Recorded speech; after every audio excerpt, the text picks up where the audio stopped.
Assalamualaikum warahmatullahi wabarakatuh. Ketemu lagi dengan Alur Cerita. Kali ini Alur Cerita akan bercerita tentang film yang berjudul Tare Zaman Par. Scene bermula diperlihatkan seorang anak sekolah yang baru saja turun dari bus.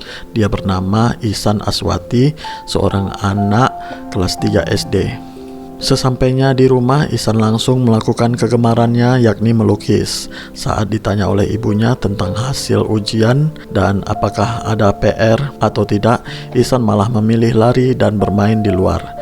Ketika ia sedang bermain bersama teman-temannya, Ihsan salah melempar bola sehingga dia dimarahi oleh teman-temannya. Bahkan salah seorang temannya yang bernama Rajid menyebutnya idiot.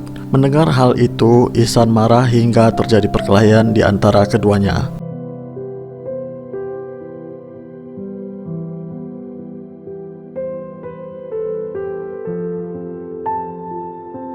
Pada sore harinya, orang tua Rajid mendatangi orang tua Ihsan untuk meminta tanggung jawab karena anaknya luka-luka setelah berkelahi dengan Ihsan. Mengetahui hal itu, ayah Ihsan pun bukannya membela, tapi malah langsung marah dan memukul Ihsan, padahal Ihsan juga turut terluka dalam perkelahian itu.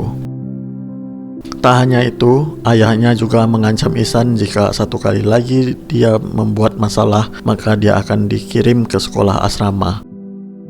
Di sekolah, Ihsan juga kembali mendapat perlakuan buruk dari teman-temannya. Dia sering mendapat perundungan karena dia belum bisa membaca, menulis, ataupun berhitung. Bahkan Ihsan juga pernah dikeluarkan dari kelas karena dia tidak bisa membaca. Ihsan mengatakan kepada gurunya bahwa huruf yang akan dia baca tampak menari-nari. Pernyataan Ihsan yang demikian membuat gurunya marah karena ibu guru menyangka jika Ihsan melawak. Keesokan harinya, Ihsan tampak malas masuk sekolah, jadi dia memilih pergi berkeliaran di kota sendirian, mengunjungi tempat baru dan berpetualang di jalanan.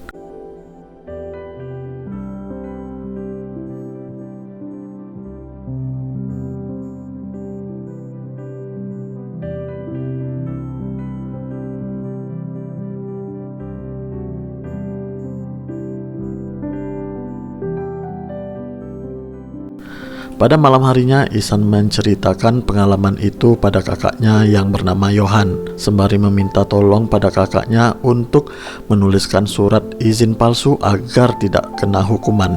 Akhirnya sang kakak pun membantu adiknya untuk membuat surat izin palsu. Beberapa hari kemudian, ibu guru mengadakan ulangan matematika dadakan. Ihsan terlihat bingung karena dia belum bisa baca tulis dan juga berhitung. Kemudian Ihsan mencoba menjawab soal tersebut dengan kemampuan imajinasinya. Namun sayang, baru satu soal berhasil dia jawab, waktu sudah habis. Lebih naasnya, jawaban Ihsan pun salah. Akibat perilaku Ihsan yang dianggap tidak normal dan catatan akademik yang banyak membuat orang tuanya ke sekolah, ibu kepala sekolah mengatakan dengan kondisi Ihsan yang demikian kemungkinan dia tidak naik kelas. Padahal tahun lalu Ihsan sudah tidak naik kelas. Oleh karena itu, ibu kepala sekolah menyarankan agar Ihsan mencari sekolah lain. Bahkan ia menyarankan agar Ihsan pindah ke SLB. Sepulang dari kantor kepala sekolah, ayah Ihsan marah dengan pernyataan ibu kepala sekolah karena baginya Ihsan bukanlah anak yang berkebutuhan khusus, namun dia hanya anak yang malas belajar. Untuk membuat Ihsan lebih disiplin, ayahnya berencana memindahkan Ihsan ke sekolah asrama. Tetapi Ihsan tidak setuju dengan hal itu dan berusaha menolak karena dia tidak mau jauh dari keluarganya. Namun usahanya tak berhasil karena keputusan ayahnya sudah bulat. Akhirnya mereka sekeluarga mengantar Ihsan ke sekolah asrama. Di sini tampak sang ibu tidak tega untuk melepaskan anak bungsunya itu. Hari-hari Ihsan di sekolah asrama tak begitu semangat. Dia lebih banyak murung karena dia menganggap jika tempat itu adalah hukuman atas kekurangan yang dia miliki. Terlebih lagi, perilaku Ihsan yang tidak biasa membuat ia kembali mendapat perundungan dan dipandang sebelah mata oleh para guru. Sebutan bodoh dan idiot sangat akrab di telinga Ihsan. Kondisi demikian semakin memburuk keadaan Ihsan, apalagi pada suatu ketika ayah dan ibunya tidak membesuknya saat akhir pekan karena memilih nonton pertandingan tenis yang diikuti oleh Yohan. Hal itu membuat Ihsan semakin sedih dan terpuruk. Setelah beberapa lama ia tinggal di asrama, sekolah itu kedatangan seorang guru seni budaya baru yang bernama Pak Sangker. Pada pertama kali datang, Pak Sangker sudah terlihat berbeda dengan guru lainnya. Dia menggunakan metode mengajar, curah gagasan, dan quantum learning yang membuat para siswa merasa nyaman. Namun tidak untuk Ihsan, dia masih merasa trauma dan kecewa dengan kondisi dirinya. Pak Sangker yang memiliki kepekaan pedagogis melihat ada sesuatu pada Ihsan, sehingga dia mencoba untuk mendekati Ihsan, namun Ihsan masih merasa takut jikalau Pak Sangker sama dengan guru lainnya. Lalu Pak Sangker mencoba menanyakan pada teman-teman Ihsan tentang perilaku Ihsan di sekolah. Pak Sangker juga memeriksa buku catatan Ihsan di sekolah serta melakukan home visit ke rumah Ihsan.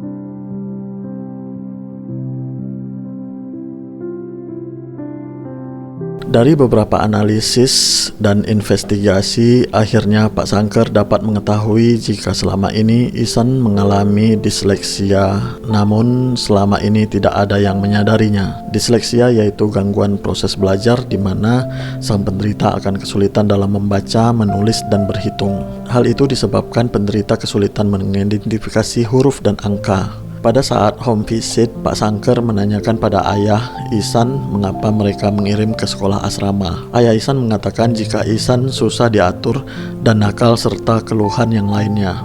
Tak hanya itu, ayah Ihsan juga selalu membanding-bandingkan kemampuan Ihsan dengan kemampuan kakaknya yang selalu mendapat prestasi dan apresiasi.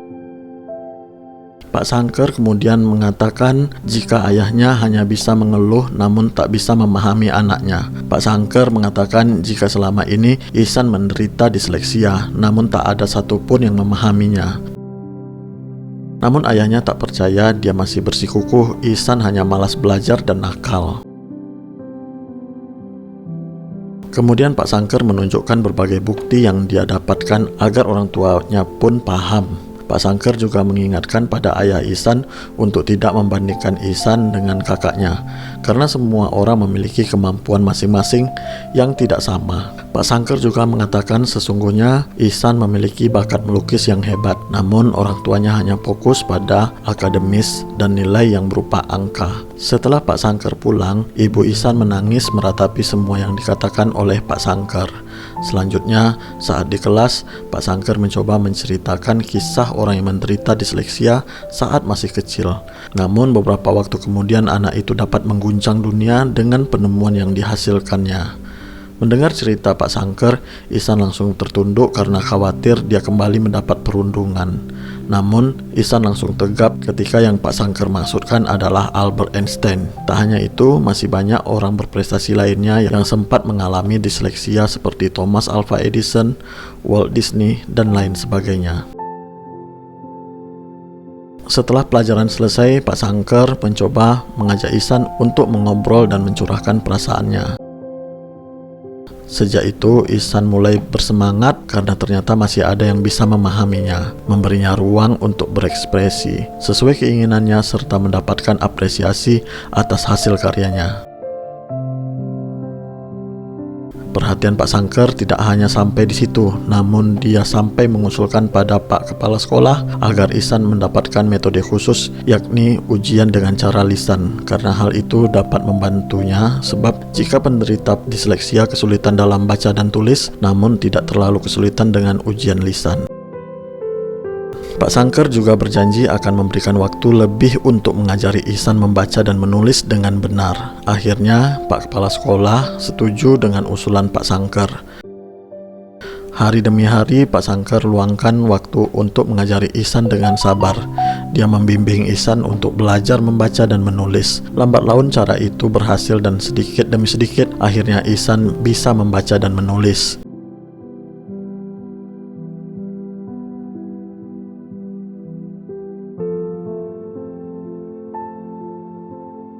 Selanjutnya pada suatu hari, ayah Ihsan mendatangi Pak Sangker untuk menyampaikan jika dia dan istrinya sudah mencari referensi tentang disleksia sebagai wujud perhatiannya pada Ihsan.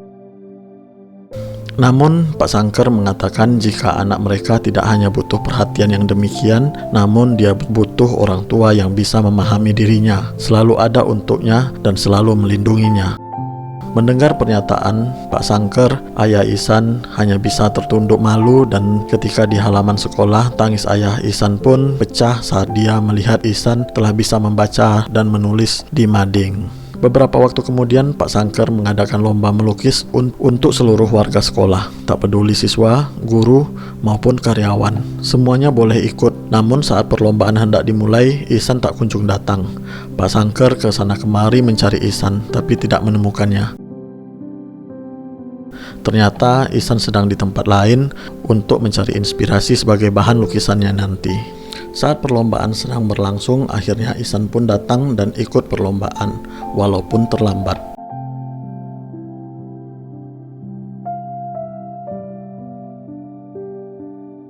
Sungguh di luar dugaan, dalam perlombaan tersebut Ihsan melukis pemandangan yang sangat indah, jauh dari ekspektasi seorang anak SD.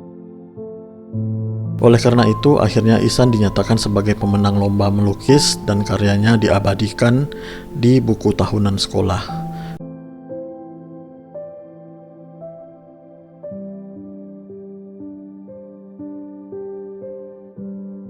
Kemudian ketika pembagian rapor, orang tua Ihsan diundang ke sekolah dan oleh Pak Kepala Sekolah, anak mereka sangat diapresiasi. Kepala sekolah juga memberi buku tahunan sekolah di mana covernya adalah lukisan karya Ihsan. Orang tua Ihsan tampak kaget, bahagia, dan tak hanya itu saja. Saat bertemu dengan wali kelas Ihsan, orang tua Ihsan juga mendapat laporan akademik Ihsan yang terus meningkat. Dan wali kelas mengatakan jika itu semua berkat bantuan dari Pak Sangker. Orang tua Ihsan pun menangis melihat perkembangan dan kemampuan anaknya yang selama ini dianggap remeh oleh orang tuanya sendiri. Orang tua Ihsan juga sangat berterima kasih kepada Pak Sangker atas semua bantuan yang beliau berikan pada Ihsan dan mereka. Seperti itulah kisah perjuangan Ihsan, seorang siswa kelas 3 SD yang menderita disleksia, sehingga dia kerap mendapat perlindungan dari teman-temannya, bahkan gurunya sendiri. Tak mudah menjalani hidup dalam keterbatasan, banyak suara yang terdengar dengan penuh hinaan. Mungkin ini takdir Tuhan yang sudah ditulis, namun di balik takdir Tuhan ada keistimewaan dalam keterbatasan, karena Tuhan menciptakan manusia tanpa ada keburukan. Terima kasih telah menonton. Wassalamualaikum warahmatullahi wabarakatuh.